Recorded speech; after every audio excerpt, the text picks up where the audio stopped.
کہ جن لوگوں نے اپنے ماں باپ کو چھوڑ کر کے سسرال بسا لیا ہے، ماں باپ کی خبر بھی نہیں ہے، ماں باپ بھیک مانگ رہے ہیں کہ کیا کر رہے ہیں، ماں باپ کو کھانا ہے کہ نہیں ہے کوئی فکر نہیں ہے، اور ہم عاشق رسول ہیں۔ اللہ کے بندو، یہ عشق مصطفیٰ نہیں۔ اویس قرنی نے بتایا، ایک طرف دیدار رسول کتنی بڑی چیز ہے، کبھی سوچا ارے دیدار کرنے سے صحابی بنتا انسان، صحابی، مگر حضرت اویس قرنی نے ماں کے کہنے پہ دیدار رسول کو نہیں گئے ماں کے کہنے پہ، اور ہمیں بتایا ایک وفادار عاشق کیا ہوتا ہے۔ اور آج ہم ماں باپ کو دوا کے پیسے دینے کے لیے بھی ان کو ترساتے ہیں، ان کو تڑپاتے ہیں، انہیں بے چین کرتے ہیں۔ آقا علیہ السلام نے فرمایا، اگر تیرے ماں باپ تجھ سے ناراض ہے تو اللہ تیری نمازیں بھی رد کر دے گا، اللہ تیری عبادتیں بھی رد کر دے گا۔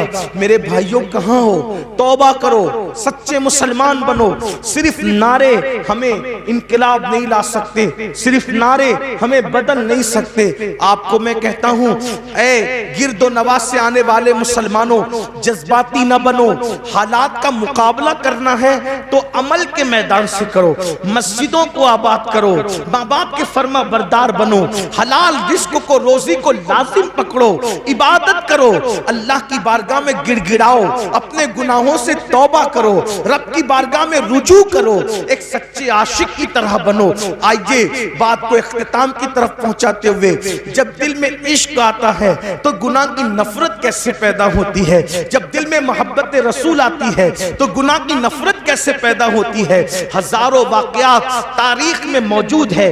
دنیا ہمیں عشق رسول کی طرف کیوں آنے نہیں دینا چاہتی؟ اس لیے کہ دنیا جانتی ہے جس دن یہ عاشق بنے گا اس دن یہ ہر گناہ سے چھٹکارا پائے گا، اس دن یہ ہر گناہ سے اپنے آپ کو دور کر لے گا، اس دن یہ ہر برائی سے اپنے آپ کو دور کر لے گا۔ اللہ اکبر۔ عاشق بنے گا تو اس کو پتا چلے گا نماز میں میرے محبوب کی آنکھوں کی ٹھنڈک ہے، تو وہ نماز بھی پڑھے گا۔ حرام کھاؤں گا، حضور کے دل کو تکلیف پہنچے گی تو وہ حرام سے بھی باز رہے گا۔ اللہ اکبر۔ جھوٹ بولوں گا تو حضور کے دل کو تکلیف پہنچے گی، وہ جھوٹ سے بھی باز رہے گا۔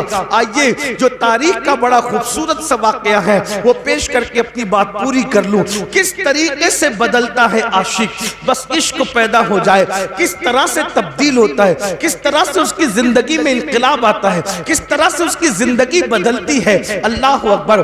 کہتے ہیں مکہ المکرمہ میں ایک جوان تھا، اس جوان کو دنیا فضالہ کے نام سے پکارتی تھی۔ فضالہ نام کا وہ جوان، اللہ اکبر، بڑا ہسمکھ تھا، ہسمکھ اس کی عادت تھی، ہنسی مذاق اس کی عادت تھی، اور وہ لوگوں سے دل لگی کرتا رہتا تھا، ہنسی مذاق کرتا رہتا تھا۔ اور اللہ اکبر، اس کا حال یہ تھا کہ ایک لڑکی مکے میں بڑی خوبصورت تھی، اس کا دل اس لڑکی سے لگ گیا تھا، اور جوانی تھی، جوانی کا شباب تھا، جوانی کا جوبن تھا، اس نے لڑکی سے پیار کر لیا، محبت کر لیا، اور لڑکی کے عشق میں وہ مبتلا ہو گیا۔ جب لڑکی کے عشق میں مبتلا ہوا تو اس کی عادت تھی وہ روزانہ ایک مرتبہ دن میں کعبۃ اللہ کے طواف کو جاتا تھا، اور پھر اس کی عادت یہ تھی جاتے وقت بھی وہ اس لڑکی کے ساتھ بیٹھ کر ہنسی مذاق کرتا تھا، اور آتے وقت بھی اس لڑکی کے ساتھ وہ ہنسی مذاق کرتا تھا۔ اللہ اکبر۔ ایک دن فضالہ کا مقدر عروج پر تھا، اوج پر اس کا مقدر تھا، جاتے وقت خوب ہنسی مذاق ہوئی، دیوار شکن کے کہے لگے، اور اس کے بعد جیسے ہی فضالہ نام کے اس جوان نے حرم کعبہ میں قدم رکھا، مطاف حرم میں قدم رکھا، تو اس نے کیا دیکھا؟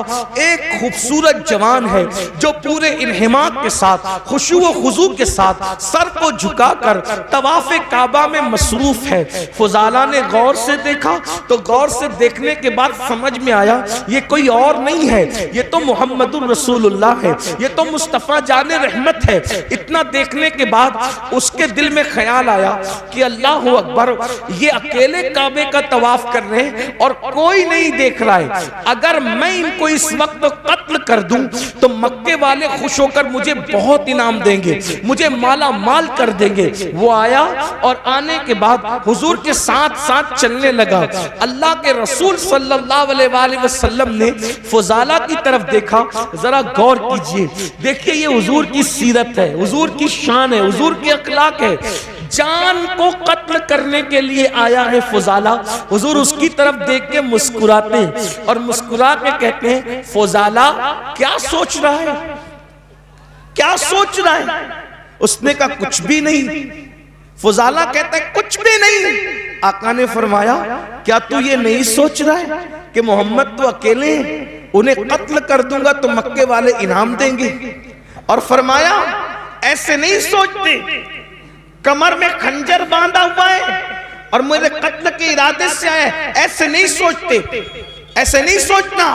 اور اس کے بعد اس کے سینے پہ ہاتھ مارا اور ہاتھ مار کے کہا اس طرح نہیں سوچتے. اس کا سینے پہ ہاتھ لگنا تھا، اس کی زندگی بدل گئی، سبحان اللہ، زندگی بدل. اور اس نے کہا یہ کتنا عظیم انسان ہے، یہ میرے سینے کے راز بھی جانتا ہے، میرا کمر کا خنجر بھی جانتا ہے. قدم پکڑ لیے، مجھے بھی کلمہ پڑھائیے، مجھے بھی مسلمان کیجئے، اسلام میں داخل کر لیجئے. حضور نے کلمہ پڑھایا، اسلام میں داخل کر لیا. پھر کیا ہوا؟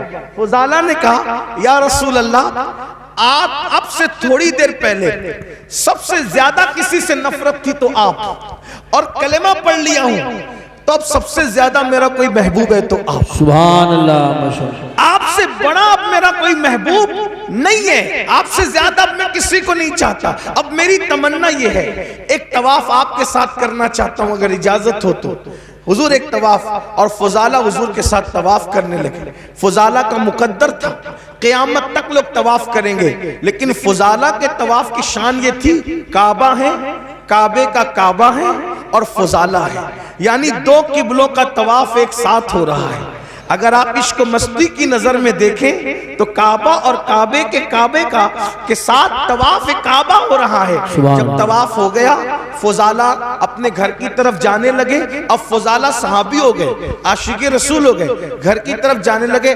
آئے تھے تو لڑکی سے ہنسی مذاق کہے وغیرہ کر کے اب جا رہے عاشق بن کے، صحابی بن کے. جیسی اس لڑکی کا گھر آیا فضالہ کا جھک گیا.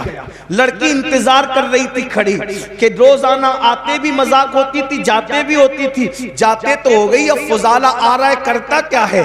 تو جیسے فضالہ سر جھکا کر کے جانے لگے اس لڑکی نے آواز دی فضالہ، او فضالہ، فضالہ ادھر دیکھو. آپ نے وہیں کھڑے ہو کے کہا کہ نہیں اب میں تیرے کام کا نہیں رہا. فضالہ نے کیا کہا؟ اب میں تیرے کام کا نہیں رہا. اس لڑکی نے کہا کیوں؟ مذاق زیادہ ہو گئی، کوئی تکلیف ہو گئی، کوئی کچھ ہو گیا، بتاؤ ازالہ کریں.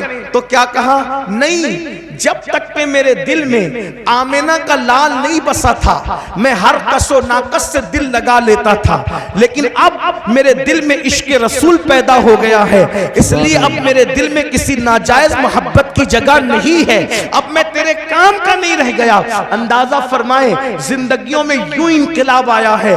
آپ سے میں پوچھتا ہوں، ہم تو پیدائشی مسلمان ہیں، پیدائشی عاشق رسول ہیں، ہم نے تو لوریاں بھی سنی ہیں نعتوں میں. آپ بتائیں پھر ہمارے دلوں میں ناجائز محبتیں کیوں ہیں، گناہوں کی محبتیں کیوں ہیں؟ وجہ صرف یہ ہے ہم رسمی اور اسمی عاشق رسول ہیں. ہمیں حقیقی عاشق رسول بننے کی ضرورت ہے. میرے بھائیوں مجھے بتاؤ نا، آخر وہ کیسا عاشق ہوگا جو اپنے نبی کے دل کو تکلیف پہنچائے گا، اپنے محبوب کے دل کو تکلیف پہنچائے گا؟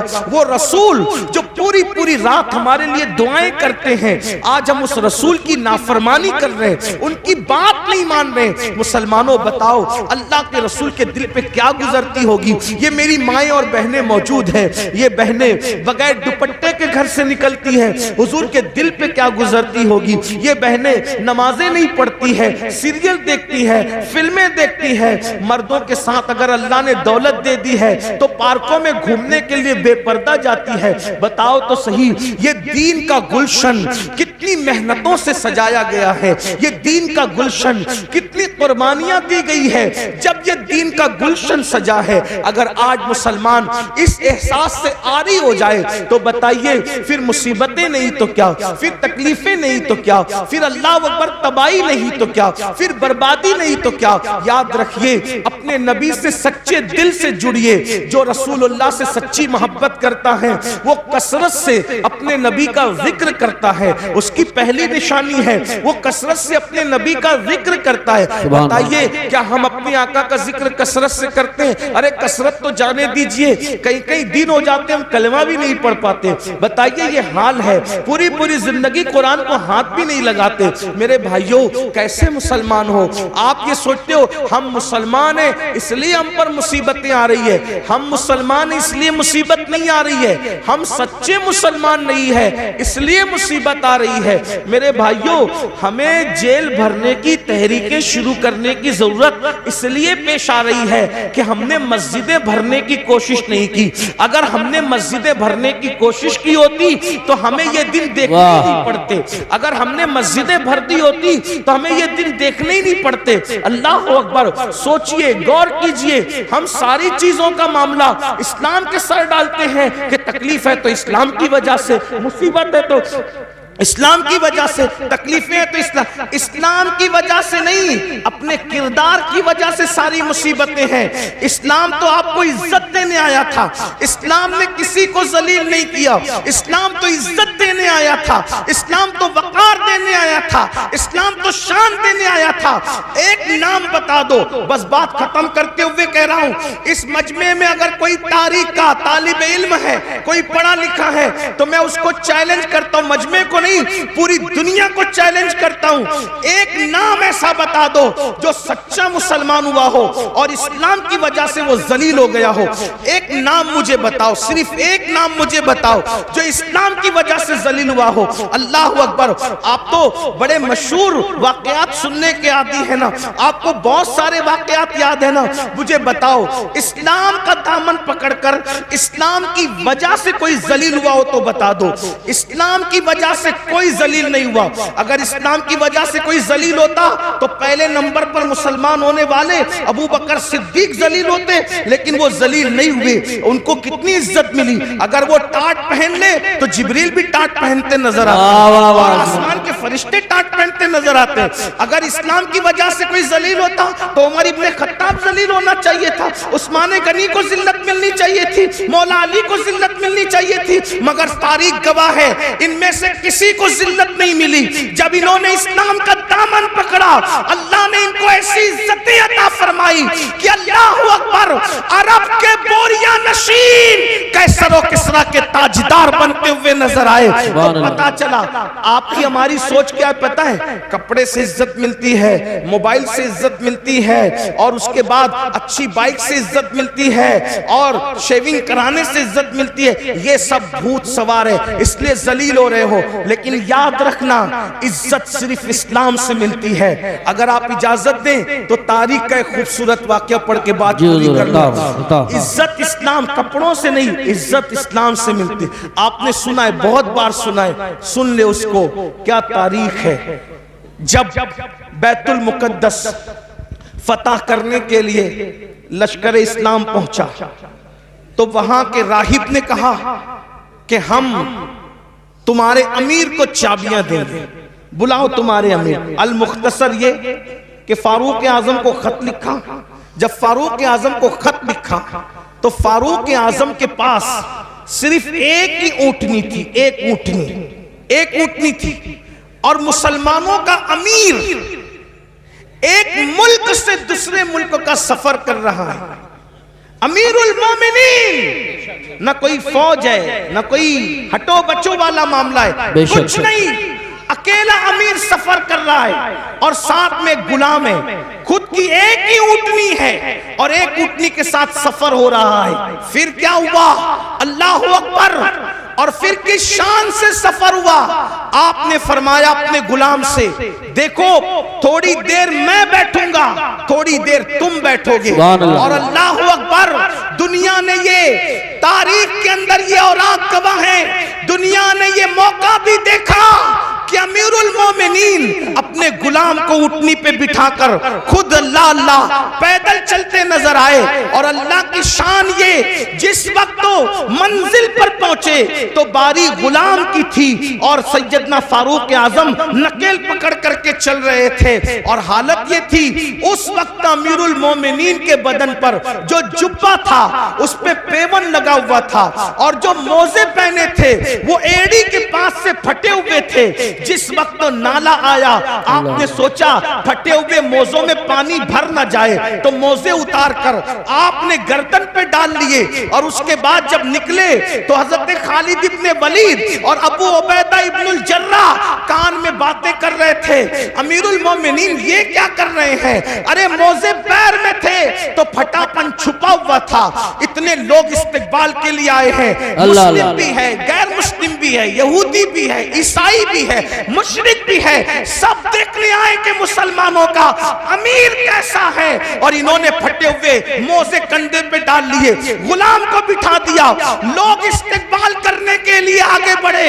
ان کو یوں لگا کہ جو نکیل پکڑ کے چل رہا ہے وہ غلام ہے اور جو سواری پہ بیٹھا ہے وہ امام ہے. لیکن جب استقبال کے لیے لوگ آگے بڑھے جو نہیں پہچانتے تھے تو خالد ابن ولید اور ابو عبیدہ ابن الجراح نے کہا وہ آقا نہیں ہے ہمارا, یہ ہمارا امیر تو یہ ہے جو نکیل پکڑ کے چل رہا تھا. تو لوگوں نے پوچھا اس کو کیا ہو گیا؟ تو تب بتایا گیا ان کی ملکیت میں ایک ہی اٹھنی تھی اور غلام کو ساتھ لائے. تو انصاف کا تقاضا یہ تھا کہ جتنی دیر یہ بیٹھیں گے اتنی دیر غلام بھی بیٹھے گا, اور جتنی دیر غلام پیدل چلے گا اتنی دیر یہ پیدل چلیں گے. اور باری اس کی تھی, اللہ اکبر, چپکے سے کسی جوان نے کان میں کہا امیر المومنین اتنے لوگ استقبال کے لیے آئے ہیں, پیون والا جبہ پہنا ہے, پھٹا ہوا موزہ کندھے پہ ڈال لیا ہے, آپ نے کیا کیا؟ تو آپ نے غصے میں کنکر اٹھائے اور اٹھا کر کے ان پہ مارتے ہوئے فرمایا کہا حضور علیہ السلام کے پردہ فرمانے کو ابھی ایک صدی بھی نہیں بیتی اور تم اتنی جلدی تمہاری سوچ بدل گئی, اتنی جلدی تمہاری فکر بدل گئی, اتنی جلدی تمہارے خیالات بدل گئے. فرمایا واللہ ہمیں عزت کپڑوں کی اور سواری کی وجہ سے نہیں ملی ہے, ہمیں عزت اسلام کی وجہ سے ملی ہے, نبی کی وفاداری کی وجہ سے ملی ہے. جب تک ہم اسلام کا دامن پکڑے رہیں گے اور حضور سے وفاداری کرتے رہیں گے اس وقت تک اللہ ہمیں عزت عطا فرماتا رہے گا.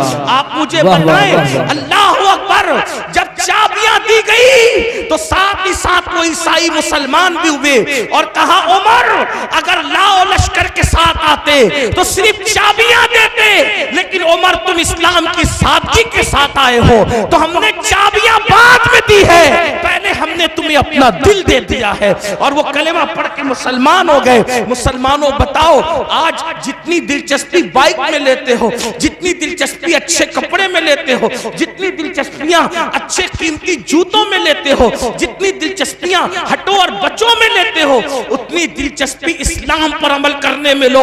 پھٹے کپڑے پر بھی تمہیں عزت ملے گی, اللہ اکبر, پیدل چلنے پر بھی تمہیں عزت ملے گی, تمہیں وقار ملے گا. غربت کے باوجود بھی دنیا تمہارے قدموں میں اپنا سر رکھنے پہ مجبور ہو جائے گی. اللہ اللہ, مجھے بتاؤ سرکار غریب نواز کے پاس کون سی دولت تھی, کون سی حکومت تھی, کون سی طاقت تھی, مگر خلجی سے لے کر اکبر اعظم تک سب غریب نواز کے قدموں میں اپنا سر رکھ کر کے بتا رہے ہیں اللہ اکبر.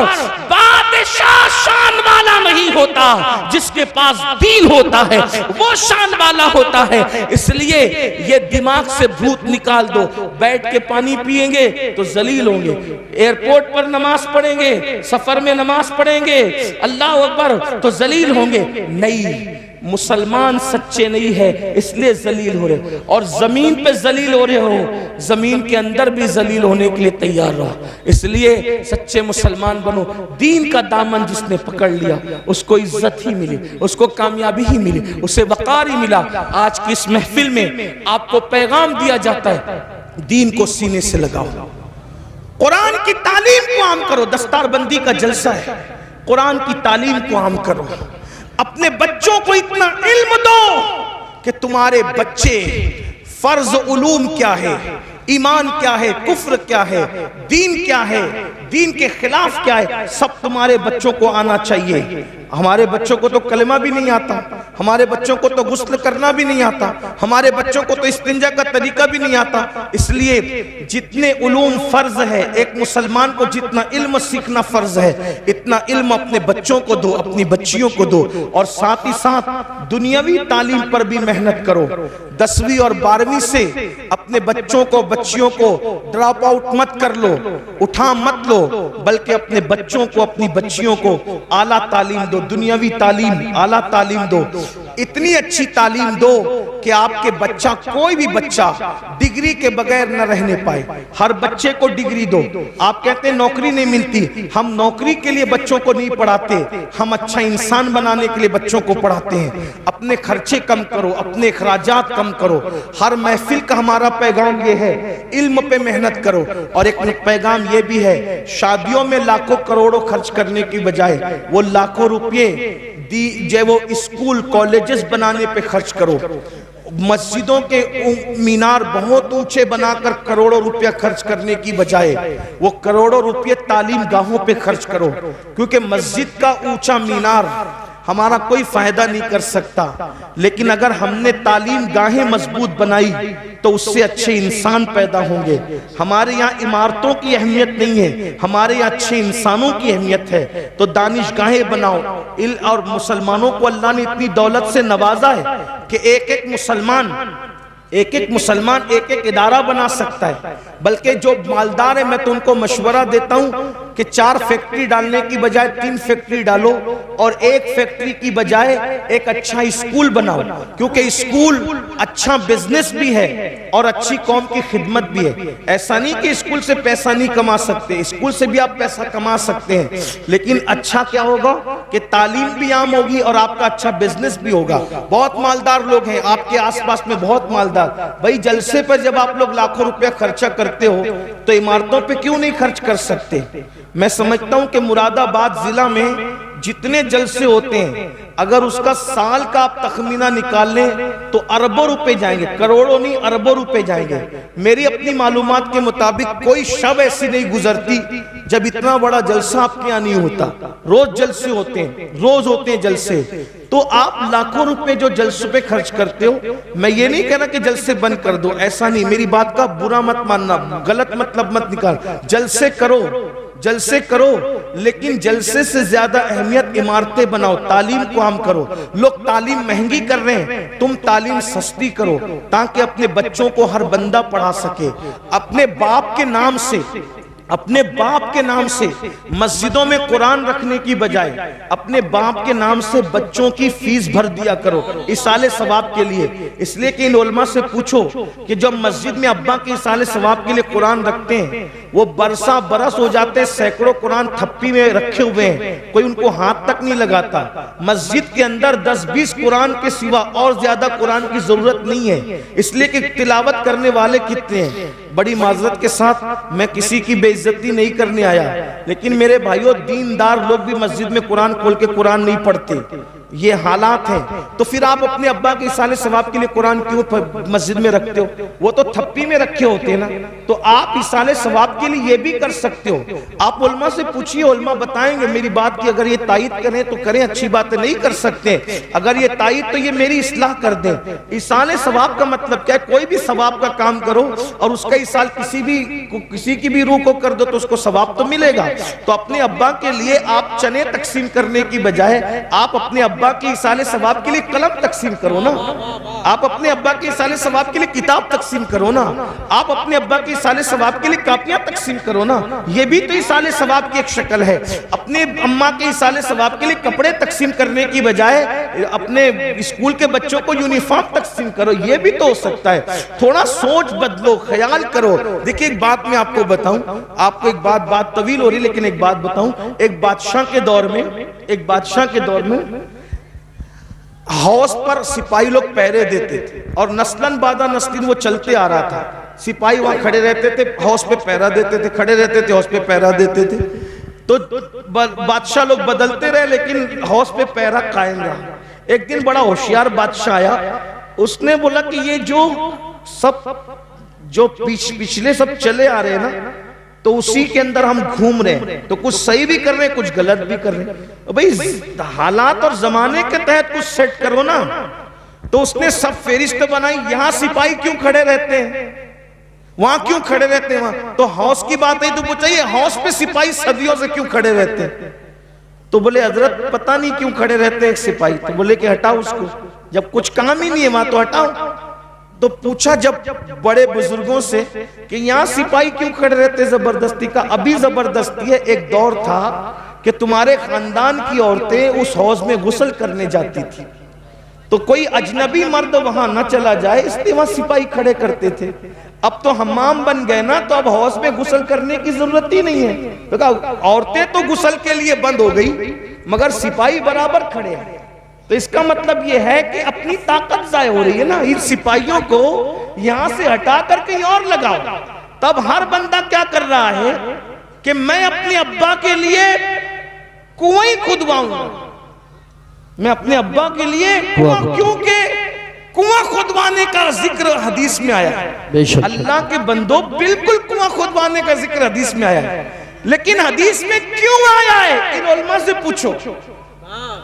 حدیث میں کیوں آیا ہے ان علماء سے پوچھو. تو کہا کیوں آیا ہے بھائی؟ اصل میں حدیث میں اس لیے آیا کہ اس دن جس دن حضرت سعد نے پوچھا تھا کہ میری ماں کا انتقال ہو گیا، میں اس کے ایصال ثواب کے لیے کیا کر سکتا ہوں، تو اس وقت تو مدینے والوں کو پانی کی بہت ضرورت تھی. توجہ ہے آپ کی؟ اس وقت مدینے والوں کو پانی کی بہت ضرورت تھی. تو جس کی ضرورت تھی حضور نے اس کی طرف ان کی توجہ دلائی اور فرمایا ضرورت پانی کی ہے تو کنواں کھدوا دو. کنواں کھدوانا مقصود نہیں تھا، ضرورت پوری کروانا مقصود تھی.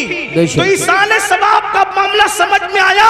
معاملہ کنویں کا نہیں ہے، ہمیں اشارہ دیا گیا اگر ایصال ثواب کرنا ہے تو قوم کو جس کی ضرورت ہے اس کے ذریعے سے ایصال ثواب کرو تاکہ تمہارے باپ داداؤں کو ثواب بھی مل جائے اور قوم کی ضرورت بھی پوری ہو جائے. اب بات سمجھ میں آئی؟ تو اس وقت تو کنویں کی ضرورت تھی، آج ہماری قوم کو تعلیم کی ضرورت ہے. کسی دور میں قوم کو روٹی کی ضرورت تھی، آج ہماری قوم کو یونیفارم کی ضرورت ہے کہ بچوں کا اسکول کا یونیفارم ہم تقسیم کریں لباس کی شکل میں. کل ہمارے جو ہے وہ لوگوں کو پان یا چنے کی ضرورت تھی تو بزرگوں نے وہ تقسیم کرایا. آج ہمارے بچوں کو قلم کی ضرورت ہے، اس لیے یہ تقسیم ہونا چاہیے. مطلب یہ ہے کہ ایصال ثواب کا جو تصور ہے وہ قوم کی ضرورت کے مطابق ہے، اس لیے جیسی ضرورت ہے ویسے کے مطابق کرو. یہ میں نے ایک اپنا چھوٹا سا جو ہے وہ کوشش کر کے ایک مطالعہ پیش کیا ہے. یہ صحیح بھی ہو سکتا ہے اور یہ غلط بھی ہو سکتا ہے. اگر صحیح ہے تو من جانب اللہ ہے اور اگر غلط ہے تو میرے نفس کی شرارت ہے. اس پر میں اللہ کی بارگاہ میں توبہ کرتا ہوں، لیکن آپ سے اتنا ضرور کہتا ہوں اپنے بچوں کو پڑھاؤ اور بہت پڑھاؤ. تعلیم کے لیے بہت محنت کرو. 8 گھنٹہ نہیں، اگر 16 گھنٹہ محنت کرنا پڑے تو آپ محنت کرو، لیکن کسی بچے کو ان پڑھ مت رہنے دو، جاہل مت رہنے دو. خوب پڑھاؤ. اگر لوگوں کے کندھے سے کندھا ملا